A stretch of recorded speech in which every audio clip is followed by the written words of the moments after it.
नमस्कार. ठाण्याच्या राजकीय, सामाजिक आणि सांस्कृतिक घडामोडींचं वर्तमान चित्र दाखवणाऱ्या ठाणे वर्तमानमध्ये मी नितीन बोरसे आपलं पुन्हा एकदा हार्दिक स्वागत करतो. सादर करीत आहोत आजच्या ठळक बातम्या. वाहतुकीचे नियम मोडणाऱ्या वाहन चालकांच्या विरोधात ई चलन पद्धतीने ठोठावलेल्या दंडाची वसुली ठाणे वाहतूक पोलिसांनी सुरू केली आहे. या महिन्यामध्ये पहिल्याच महिन्यात तब्बल 3.25 कोटी रुपयांचा दंड वाहतूक विभागाने वसूल केला आहे. वाहतूक नियमांचं उल्लंघन करणाऱ्या 96,082 प्रकरणांमधील दंड वाहन चालकांनी भरला आहे. वाहतूक नियमांचं उल्लंघन करणाऱ्या वाहन चालकांच्या विरोधात ठाणे वाहतूक पोलिसांनी 14 फेब्रुवारीपासून ई चलन बजावण्यास सुरुवात केली. 13 डिसेंबर 2020 पर्यंत सुमारे 10,50,000 वाहन चालकांना नियमभंग केल्याप्रकरणी ई चलन बजावण्यात आलं होतं. त्यांच्या दंडाची रक्कम सुमारे 26 कोटी रुपये आहे. ई चलन असल्याने दंडाची ही रक्कम भरण्यास वाहन चालक टाळाटाळ करत होते. कारवाई होत नसल्याने त्याकडे दुर्लक्ष देखील होत होतं. वाहन चालकांमध्ये नियमांचं पालन करण्याची प्रवृत्ती वाढावी या दृष्टिकोनातून वाहतूक शाखेचे उपायुक्त बाळासाहेब पाटील यांनी ई चलनच्या दंड वसुलीसाठी 1 डिसेंबर 2020 पासून धडक मोहीम सुरू केली आहे. या मोहिमेअंतर्गत महिन्याभरात 3,23,94,450 रुपयांचा दंड वसूल झाला आहे. त्यात कार्डच्या माध्यमातून 39,158 प्रकरणांमध्ये 1,52,00,000 रुपयांचा दंडाचा भरणा झाला आहे. 56,916 वाहन चालकांनी रोखीने 1,71,00,000 रुपये भरले असल्याची माहिती देखील या निमित्ताने पुढे आली आहे. नगरसेवक श्री भरत चव्हाण यांच्या पुढाकाराने दरवर्षीप्रमाणे यंदा देखील कोपरी परिसरामध्ये अतिशय उत्साहाने देवीचा उत्सव आयोजित करण्यात आला आहे.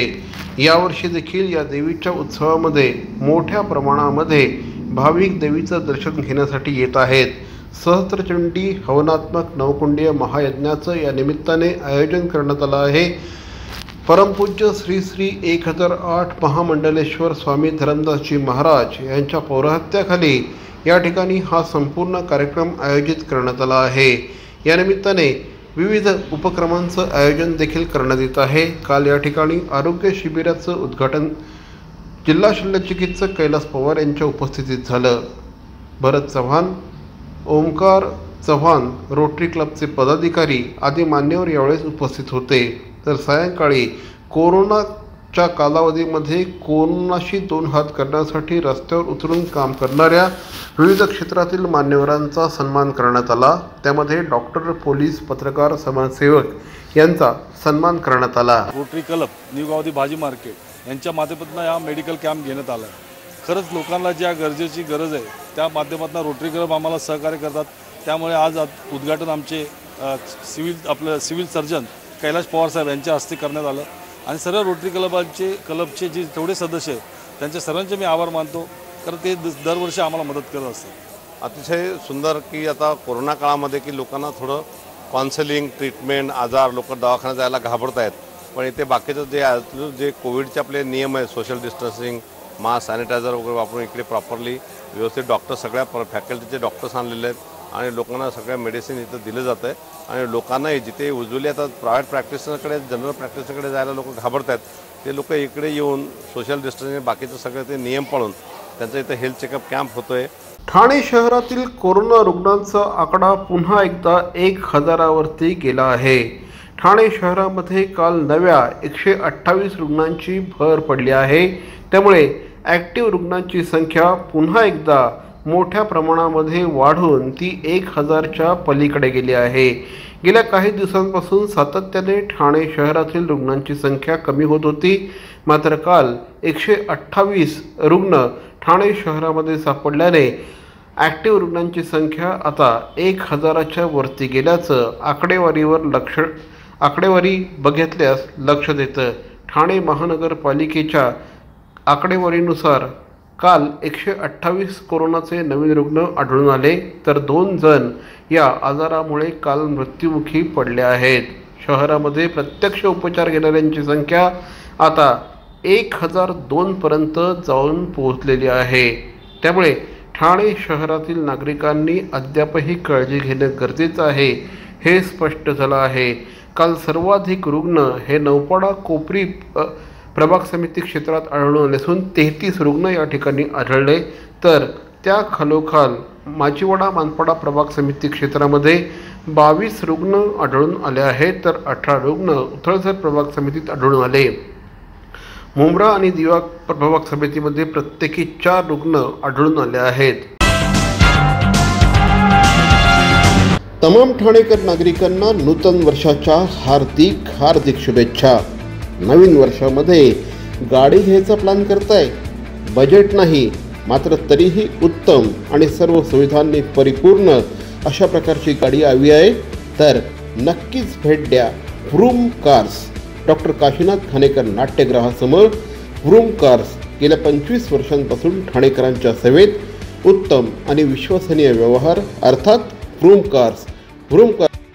पुनश्च एकदा तमाम ठाणेकर नागरिकांना नूतन वर्षाच्या लक्षावधी शुभेच्छा.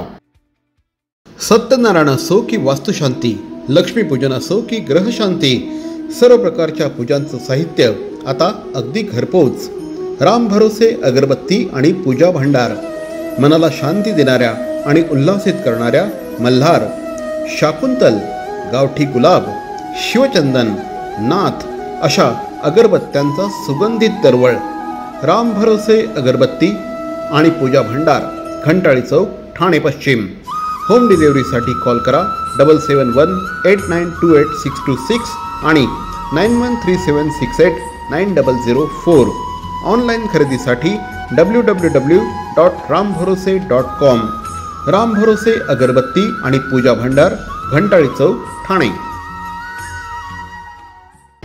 डॉक्टर विवेक लोळगे यांच्या कलासिद्धी हॉस्पिटलच्या वतीने तमाम ठाणेकर नागरिकांना नूतन वर्षाच्या हार्दिक शुभेच्छा. मूळ व्याधीचा प्रचंड त्रास होतो आहे, प्रचंड वेदना सहन कराव्या लागत आहेत. आता लगेच भेट द्या डॉक्टर विवेक लोळगे यांच्या कलासिद्धी हॉस्पिटलला. मूळव्याध आणि भगंदरवर क्षारसूत्र आणि ओझोन चिकित्सेद्वारे कायमचा उपचार. ॲडमिट होण्याची गरज नाही, अगदी दुसऱ्या दिवशी दैनंदिन कामकाजाला सुरुवात होते. डॉक्टर विवेक लोळगे यांचे कलासिद्धी हॉस्पिटल, कासारवडवली आणि पाचपाकडी, ठाणे. दूरध्वनी क्रमांक 9869236935. डॉक्टर विवेक लोळगे यांचे कलासिद्धी हॉस्पिटल, मूळव्याधीच्या क्षेत्रातलं महाराष्ट्रातलं सगळ्यात मोठं हॉस्पिटल. 70% सेल. काय 70% ऑफ, 70%? छे, काहीतरीच काय. शी, पॉसिबलच नाही. 70% ऑफ शक्यच नाही. शक्य आहे. ग्राहकांच्या हितासाठी बॅरॉनने आणला आहे अप टू 70% सुपर डुपर धमाका सेल. अगदी सर्व कपड्यांच्या खरेदीवर up to 70% off. Conditions apply. Up to 70% धमाका धमाका धमाका sale. Baron men studio, Congress office समोर, आमंत्रण हॉटेल शेजारी, ठाणे.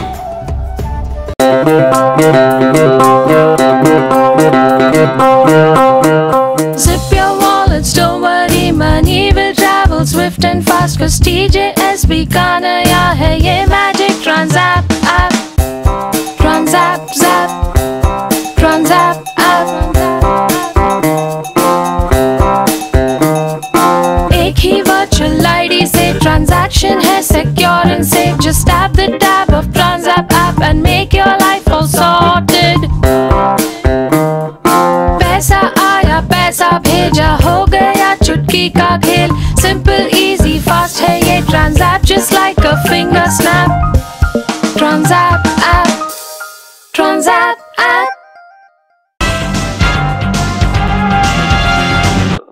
आत्ता आपल्याबरोबर परिवहन सेवेचे सभापती श्री विलास जोशी हे आहेत आणि विलास जोशी यांनी परिवहनची सभापती पदाची सूत्र घेतल्यानंतर सध्या सर्वत्र ते फिरत आहेत आणि पाहणी करत आहेत. याच पार्श्वभूमीवर त्यांनी आता एक महत्त्वपूर्ण अशा प्रकारची मागणी केलेली आहे की सर्व परिवहनचे दर हे एका पातळीवर असावेत. नेमकी काय मागणी आहे साहेब? नेमकी म्हणजे मागणी अशी आहे की मुंबई प्राधिकरण जे आहे, महानगर प्राधिकरण जे आहे, याच्यामध्ये पूर्वी कसं असायचे की ठाणे महानगरपालिकेमध्ये ठाण्याची सेवा परिवहनची, विरारची तिकडे त्या परिक्षेत्रामध्ये, NMMC तिकडे नवी मुंबईमध्ये. पण नंतर हे प्राधिकरण झाल्यानंतर सर्व सेवा या प्राधिकरण क्षेत्रामध्ये यायला लागल्या, BST वगैरे. आता प्रश्न असा आहे की प्रत्येक किलोमीटरचा जो दर आहे साधारण स्टेजेस ज्याला म्हणतात ते वेगवेगळे आहेत. आता त्यामुळे होतंय काय की एखादी परिवहन सेवा त्याच ठिकाणी त्याच रूटवर, उदाहरणार्थ बोरिवली, तर ठाणे ते बोरिवली पूर्वी आपलं 85 रुपये तिकीट होतं आणि बेसचं तिकीट होतं 105 रुपये. त्यामुळे लोक AC गाडीचं, त्यामुळे ते आपल्याकडे यायचे जास्त आणि त्याला उत्पन्नामध्ये भर चांगली पडायची. बोरिवलीची सेवा ठाणे ते बोरिवली, ठाणे पूर्व ते बोरिवली. आता काय झालं, ते तिकीट केलंय BSTने 25 रुपये. आता ते कसं केलं, कसं परवडतं, किती अनुदान मिळतं त्यांना, हे त्यांचा प्रश्न आहे. परंतु झालंय काय, त्यामुळे आपल्या या बोरिवली पूर्वेकडनं सुटणाऱ्या ज्या बसेस आहेत त्याच्यामध्ये पॅसेंजरची संख्या कमी झाली ना, commuters are less in our buses now. तर ही प्रवासी. दुसरी गोष्ट अशी आहे काही ठिकाणी की मुंबईमध्ये जे आपल्या ठाण्यामध्ये त्यांचे घाटकोपरच्या वगैरे ज्या बसेस आहेत त्यांचे दर अत्यंत कमी आहेत बेस्टचे.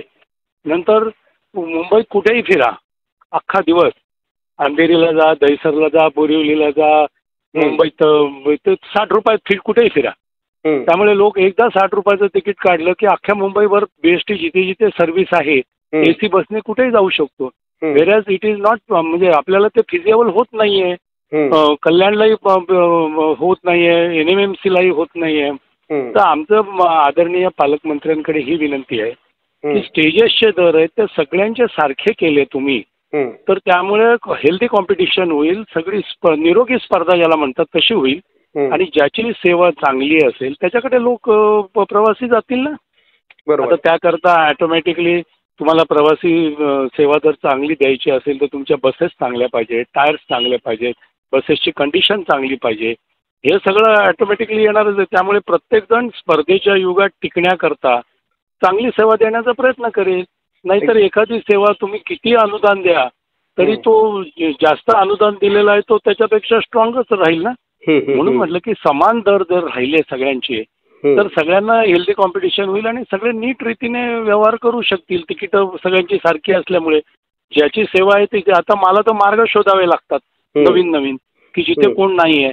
उदाहरणार्थ तसा आम्ही मार्ग शोधला की माझेवड्या नाक्यापासून कल्याण फाटा तिथे कोणाची सेवा नाही आहे. आम्ही म्हणतो दुसरं कोणी यायला नको म्हणून आम्ही तिथे फेऱ्या वाढवतो. नालासोपारा अन्य कोणाची सेवा नाही आहे, आम्ही फक्त नालासोपारा चालवतो.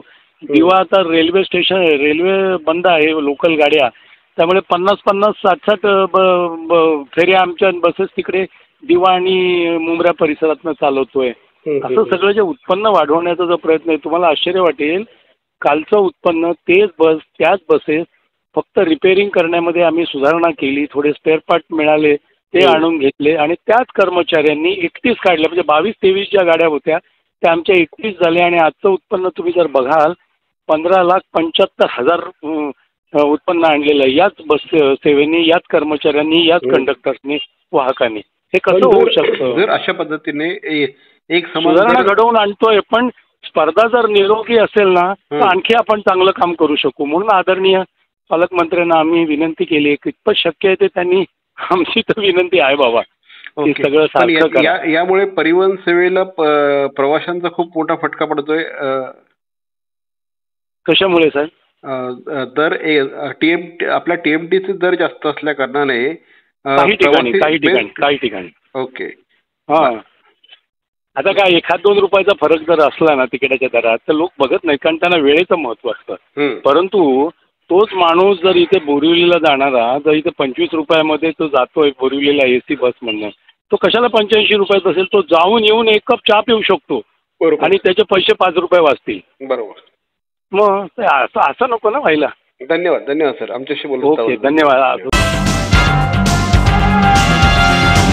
मरावे परी अवयव रूपी उरावे. अवयव दानाचा हाच संदेश जनसामान्यांपर्यंत पोहोचवण्याचा संकल्प घेऊन निघाले आहेत ज्येष्ठ समाजसेवक माननीय नानजीभाई खिमजीभाई ठक्कर ठाणावाला. त्याचसाठी काढण्यात आली एक भव्य दिव्य रॅली. अवयव दानासाठी सुरू आहेत ठिकठिकाणी जनजागृती सभा. लक्षात ठेवा, आपला अवयव दानाचा संकल्प वाचवू शकतो कुणाचे तरी प्राण, दूर करू शकतो कुणाचं तरी अपंगत्व अगदी कायमचं फुलवू शकतो अनेकांच्या संसारात सुखाचे बगीचे। अवयवदानाच्या या महायज्ञात सहभागी व्हा। समाजरत्न श्री नानजीबाई खिमजीबाई ठक्कर ठाणावाला यांच्या पुढाकाराने जनहितार्थ प्रकाशित। नमस्कार, मी मंगेश देसाई। ठाणे महानगरपालिकेच्या वतीने मी तुम्हाला आवाहन करतो, कोरोनापासून स्वतःचा बचाव कसा करावा। कोरोना बाधित देशामधून क्षेत्रामधून आलेल्या प्रवाशांना किंवा कोरोना बाधित रुग्णांच्या संपर्कात आलेल्या व्यक्तीस हा आजार होण्याचा संभव आहे। कोरोना आजारापासून स्वतःचा बचाव करण्यासाठी काय करावे काय करू नये हे मी तुम्हाला सांगणार आहे। हे नक्की करा, वारंवार साबण व पाण्याने हात धुवावेत। शिंकताना व खोकताना नाक व तोंडावर रुमाल धरावा। अन्न व भाज्या पूर्णपणे शिजवून खाव्यात, कच्चे अन्न खाऊ नये। आजारी असल्यास तात्काळ आपल्या डॉक्टरांना भेटा व त्यावर उपचार घ्या आणि डॉक्टरांच्या सल्ल्यानेच मास्कचा वापर करा। आणि सगळ्यात महत्त्वाचं, कोरोना बाधित देशातून आलेल्या व्यक्तीने ताबडतोब जवळच्या आरोग्य केंद्राला संपर्क करावा। हे अजिबात करू नये। चेहऱ्याला वारंवार हात लावणे टाळावे। गर्दीच्या ठिकाणी जाण्याचे टाळावे। सार्वजनिक ठिकाणी रस्त्यावर आत्ताच नाही एरवीही थुंकू नये। अर्धवट शिजलेले कच्चे मांस खाऊ नये। सर्दी, खोकला, फ्लू ही सदृश्य लक्षणे असलेल्या व्यक्तींशी संपर्क टाळावा। त्याचप्रमाणे कोरोना बाधित व्यक्तींशी संपर्क टाळावा आणि मास्कचा अनावश्यक वापर करू नये। कोरोना आजार निदान व उपचारासाठी कस्तुरबा हॉस्पिटल मुंबई येथे विलगीकरण कक्ष आयसोलेटेड वॉर्ड स्थापन करण्यात आला आहे। कोरोना आजारासंबंधित उपरोक्त नमूद लक्षणे आढळल्यास तात्काळ महापालिका शासकीय रुग्णालयाशी संपर्क साधावा। अधिक माहितीसाठी जवळच्या आरोग्य केंद्राशी संपर्क साधा। राज्यस्तरीय नियंत्रण कक्ष क्रमांक 020 2612 7394। राष्ट्रीय कॉल सेंटर क्रमांक +91 11 2397 8046। जिल्हाधिकारी नियंत्रण कक्ष क्रमांक +91 22 25 30 1740। ठाणे महानगरपालिका टोल फ्री क्रमांक 18002 22 108। टोल फ्री क्रमांक 104। सगळ्यात महत्त्वाचं, अफवांवर विश्वास ठेवू नका आणि अफवाही पसरवू नका। सरकारी परिपत्रकावरच विश्वास ठेवा आणि कोरोनापासून स्वतःचा बचाव करा।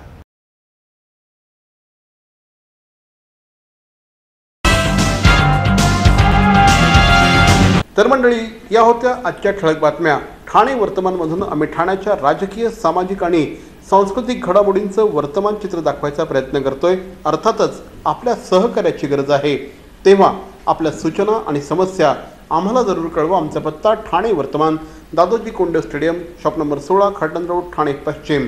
दूरध्वनी क्रमांक 9820939420। तर मग पुन्हा भेटू उद्या याच वेळी याच ठिकाणी ठाणे वर्तमानमध्ये। तोपर्यंत धन्यवाद। जय हिंद, जय महाराष्ट्र।